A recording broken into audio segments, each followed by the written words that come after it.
Estamos de vuelta y es el momento de conversar con la doctora Alexandra Castillo. Buenos días, doctora. Bienvenidas a Cátedra Médica. Muy buenos días. Gracias por el espacio, ¿verdad? Teníamos un tiempito que no conversábamos. Sí. La doctora está estrenando cabina hoy. Nos tenía un poco abandonados, pero aquí está de vuelta. Sí. Muchísimas gracias, doctora, por acompañarnos en el día de hoy, sobre todo por llevar esta información tan importante a las familias dominicanas de este cuidado que deben recibir los adultos mayores, sobre todo para garantizar este tema del envejecimiento activo. Y yo... Sí, adelante, doctor. No, yo pienso que lo primero que nosotros tenemos que darle a nuestro público es la geriatría. Cuando hablamos de un pediatra, pues todos sabemos que un pediatra es un especialista, es un médico que se ha formado en el cuidado, en el manejo de los niños, ¿verdad? Hasta los 18 años en la República Dominicana es la edad en que los pediatras nos ven, en otras partes del mundo hasta los 21. Entonces, el geriatra es el médico de los envejecientes, del adulto mayor, ¿verdad? Así es. Entonces, doctora, para ser geriatra, ¿qué se requiere? ¿Cómo se llega a ser geriatra? ¿Cuántos geriatras tenemos en la República Dominicana? Hablemos un poquito de esto antes del tema de hoy, que es envejecimiento activo. Correcto. Bien, la geriatría, como bien apuntaba hace un momento usted, es la especialidad o la rama de la medicina que se encarga de la atención al adulto mayor, pero una atención integral, parte física, mental y social.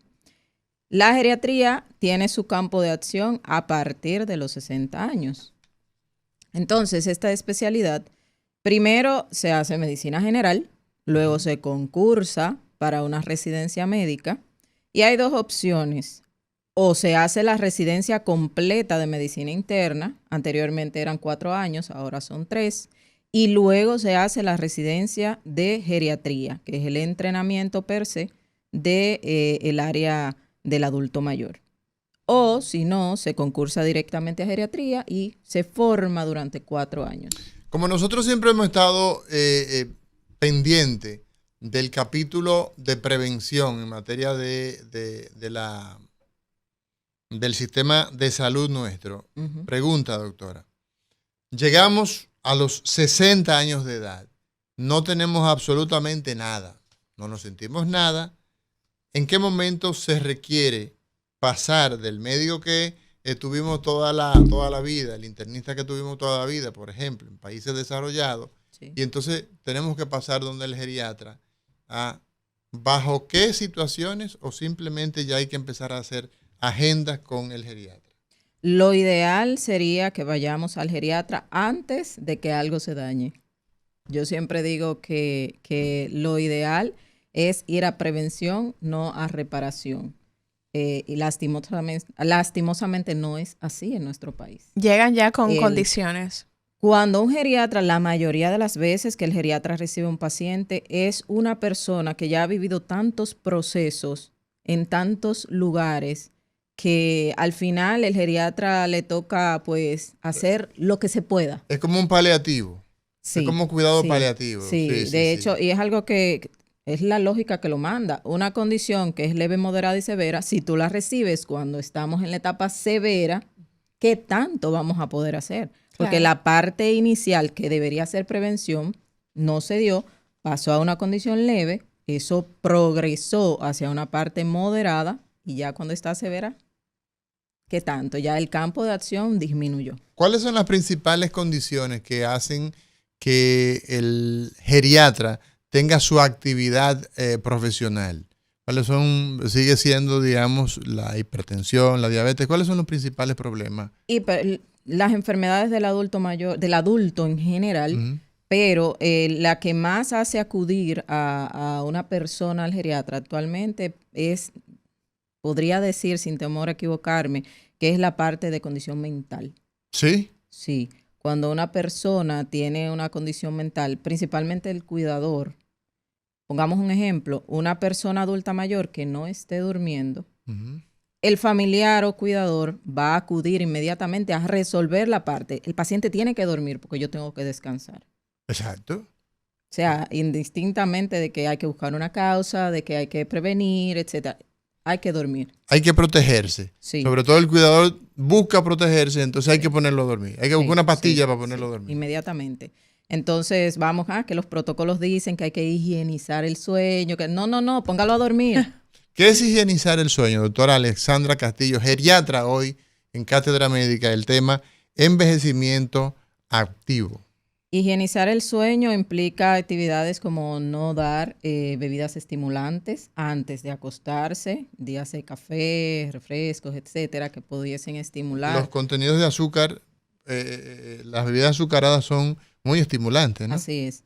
Que haya una habitación que esté tranquila, con una luz adecuada o sin luz, que no haya ruido. ¿Qué se requiere, qué se prefiere, perdón, doctora, Uh-huh. entre que haya poca luz o ausencia de luz para dormir? Depende la capacidad funcional de la persona. Sí. Si es una persona que puede movilizarse sin problemas, colocamos una luz. Se usa mucho la luz que prende al contacto, sin contacto, perdón, que es con el movimiento. Uh-huh. Esa es excelente. Que tienen sensores de movimiento. Es una opción fenomenal para que el adulto mayor inmediatamente se levante, la luz se encienda. Claro. Exacto, y evitar entonces las caídas y eso. Exacto. Si no, colocar un interruptor que quede cerca del adulto mayor que puede movilizarse para que pueda encenderla. Entonces, si no se mueve, lo ideal sería colocar una luz tenue.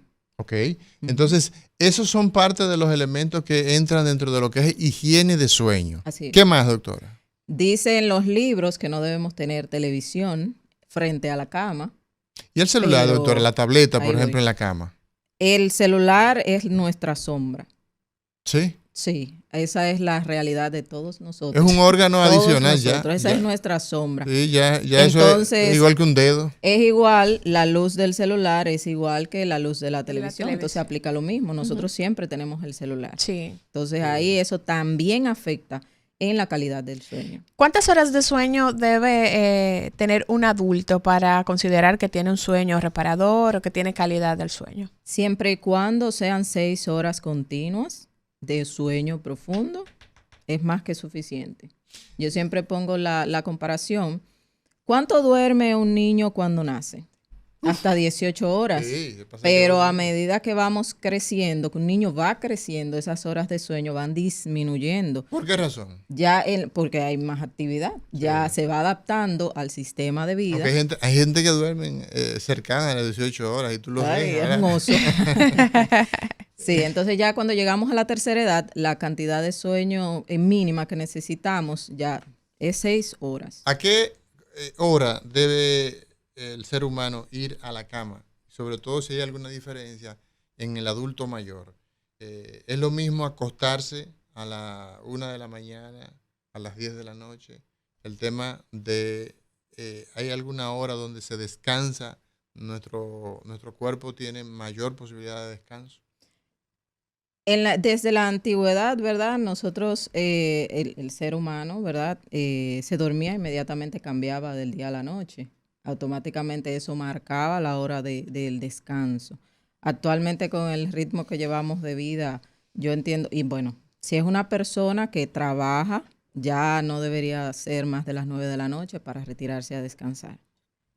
Y dependiendo también de las costumbres que haya adquirido. Porque no es lo mismo, por ejemplo, una persona que trabajó toda su vida, digamos, como watchman, que invirtió su sueño, no va a tener un tiempo de sueño regular como una persona que no hubiese tenido esa actividad laboral. Entonces, todo depende. Sí. Alexandra, usted decía que el tema de salud mental, por ejemplo, es con el adulto es el principal tema de consulta, digamos, al geriatra. La gente normalmente, si tiene su cardiólogo, no abandona el cardiólogo para irse donde un geriatra.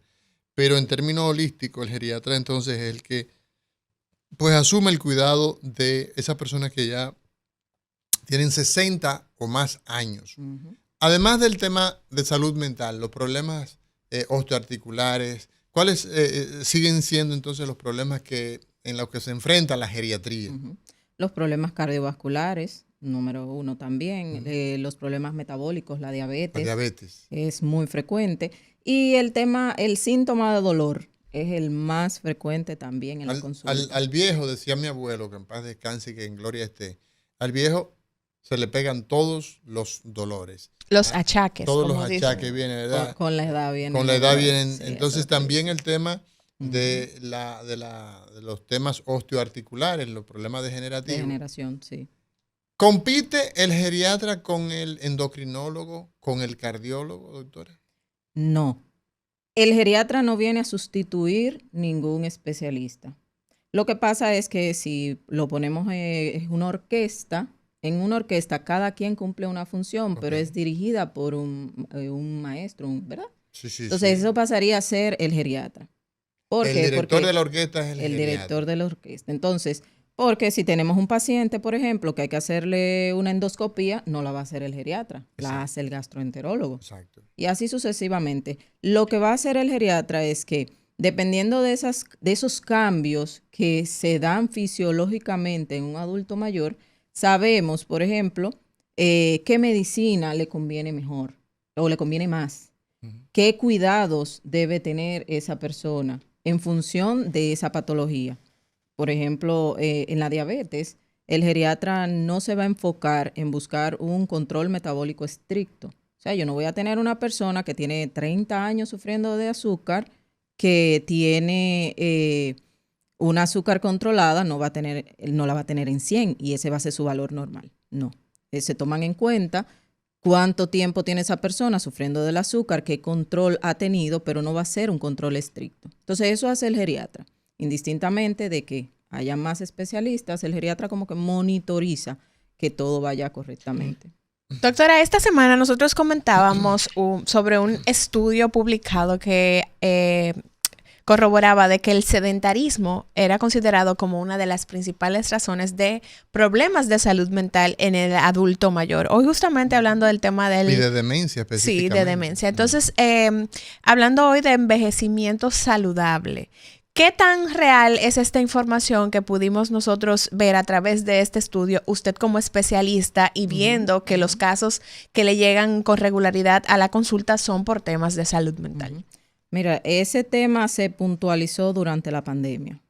Nosotros vimos la parte mental del adulto mayor, sí, muy, muy marcado, pero de todos en general, durante la pandemia se marcó considerablemente. El ser humano es un ser eminentemente social. Sí. Nosotros no vinimos para estar solos. Y el estar encerrados nos hizo llegar a ese punto donde mentalmente dejamos de ser tan competentes. Eso afectó de sobremanera a la población adulta mayor. Entonces, la soledad es difícil. El sedentarismo por igual. Nosotros dejamos de hacer cosas, dejamos de salir, dejamos de movernos y eso trae muchos efectos negativos en la persona. Se le afectan todos los sistemas, el sistema cardiovascular, el sistema pulmonar, etcétera. Todos se afectan con el sedentarismo. Llega la obesidad secundaria al sedentarismo y esa obesidad nos limita a movernos, a estar activos. Vemos acá que la doctora Alexandra Castillo, quien es geriatra y quien el día de hoy está conversando con nosotros sobre el tema que es envejecimiento activo. Vemos acá que hay una información y es que la Sociedad Dominicana de Geriatría tiene un evento en el Jardín Botánico el 30 de septiembre. Es un evento de una caminata, caminando por un envejecimiento activo. Esa actividad, doctora, ¿de qué se trata? Vemos acá que es una actividad libre de costo. ¿Qué buscan ustedes en la Sociedad Dominicana de Geriatría poniendo a los adultos a caminar? ¿Qué es lo que se busca con esto? 30 de septiembre a las 8 de la mañana en el Jardín Botánico. Así es. Queremos aprovechar que el día 1 de octubre es el Día Internacional de las Personas de Edad. Entonces, tomamos como eslogan el envejecimiento activo con el fin de promover la actividad en la tercera edad. Entonces vamos a hacer una gran caminata en el Jardín Botánico a las 8 de la mañana. Es libre de costo, puede ir quien así lo desee, que desee acompañarnos. y vamos a caminar con los envejecientes. O sea que vamos a tener un gran grupo de envejecientes caminando para promover la parte activa de la tercera edad. Bien, excelente. Hoy estamos conversando con la doctora Alexandra Castillo. Hablamos sobre envejecimiento activo. Les motivamos a permanecer en sintonía. En este momento vamos a hacer una breve pausa, pero retornamos en breve.